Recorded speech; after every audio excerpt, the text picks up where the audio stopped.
எல்லாருக்கும் merry Christmas. இன்றைக்கி எங்கள் வீட்டில் டிஃபன் என்னன்னு சொன்னால் சேமியா கிச்சடி போடும். வெஜிடபிள்ஸ்லாம் போட்டு சேமியா கிச்சடி.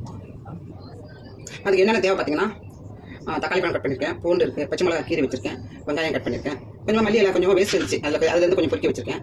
பொறுக்கி கொஞ்சம் கட் பண்ணி கொஞ்சமாக தான் இருக்குது, சும்மா ஃப்ளேவருக்காக கொஞ்சம் ஊற்றணும் போடலாம். எதாக இருந்தால் நிறைய போடணும். இப்போ பாருங்கள், கேரட்டு சீவிட்டுருக்கேன், பச்சை பட்டாணி போடுவேன், காமிக்கணும் பாருங்கள். பச்சை பட்டாணி தெரியுதா?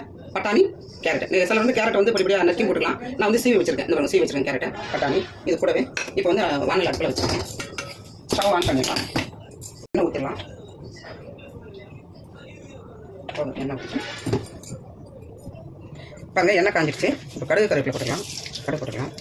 ஜீரகம், இது உளுத்தம்பருப்பு போட்டுக்கலாம். வெடிக்கணும். உளுத்தம்பருப்பு ப்ரௌன். கடுகு பொரிஞ்சிடுச்சு.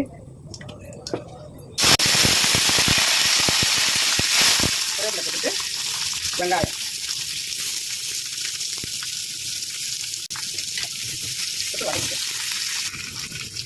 இந்த கலர் பார்த்தா உங்களுக்கு என்ன தோணும் சொல்லுங்கள்?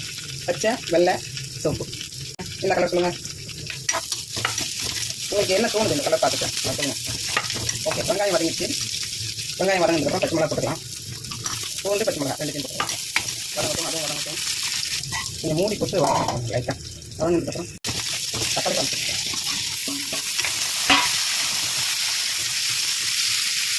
தக்காளி பழம் சேர்த்து வதங்கட்டும். சேர்த்து மஞ்சள் போடலாம். மெல்ட் ஆகும். அதுதான் கொஞ்சமாக உப்பு போட்டுக்கலாம். காலி பேசா இது கொஞ்சம் வதங்கட்டும். இவ்வளோ வதங்கிட்டு போதும். ஏன்னா குக்கரில் போட்டு வைக்கும்போது நல்லா மெல்ட் ஆகிடும். வெங்காயம் சாப்பிடுற வெங்காயம், தக்காளி பழம், பூண்டு எல்லாமே மெல்ட் ஆகிடும். இப்போ பாருங்கள், பட்டாணி சேர்த்துப்போம். கேரட் கட் பண்ணி 2 சேர்த்துப்போம். சேர்த்து இதை செஞ்சிடும். செஞ்சுட்டு காட்டும் பாருங்கள், நல்லா வதங்கிடுச்சு.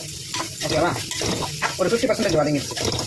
தக்காளி பழம் மெல்ட் ஆச்சு, வெங்காயம் மெல்ட் ஆச்சு. இப்போ கேரட், பச்சை மிளகா, பட்டாணி, இது பூண்டு, இது மட்டும் தான் தெரியுதால. அதெல்லாம் ஆனால் வந்துச்சு. ஒரு 50% வந்துச்சு. இப்போ இதில் வந்து இப்போ தண்ணி ஊற்றி கொதிக்க வச்சு, உப்புமா தான் தண்ணி ஊற்றி கொதிக்க வச்சு, கொதிச்சதுக்கப்புறம் சேமியாவை கொட்டி ஒரு கலக்கி அப்படியே குக்கரில் ட்ரான்ஸ்ஃபர் பண்ணி 2 விசில் போடுறோம். இப்போ தண்ணி தேவையான தண்ணி விடணும். ஏன்னா 4 பேர் சாப்பிடணும். 4 பேர் சாப்பிடணும். உங்களுக்கு வேணும் இல்லையா? ஒரு 1/4 கிலோ சேமியாவது வேணும், தேவைப்படும். இப்போ இதை வந்து அப்படியே கொதி வரட்டும். மூடி போட்டு ஒரு கொதி வரட்டும். பாருங்கள், கொதி வந்துருச்சு. கொதிக்க ஆரம்பிச்சிச்சா? பாருங்கள், கொதிக்க ஆரம்பிச்சிச்சு. இப்போ வந்து சேமியா சேர்க்கும்.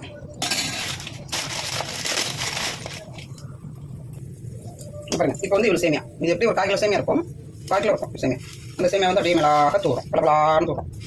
பளபளான்னு தூவிட்டு அது ஒரு கொதி வந்ததும் கிண்டிட்டு, இது சிலர் வந்து அப்படியே வந்து மூடி போட்டு அவிக்கிறவங்க இருக்காங்க. இன்னும் நல்லா சாஃப்ட் ஆகணும் அப்படின்னா நம்ம குக்கரில் வச்சு 2 விசில் வதக்கணும்னா இன்னும் நல்லாயிருக்கும்.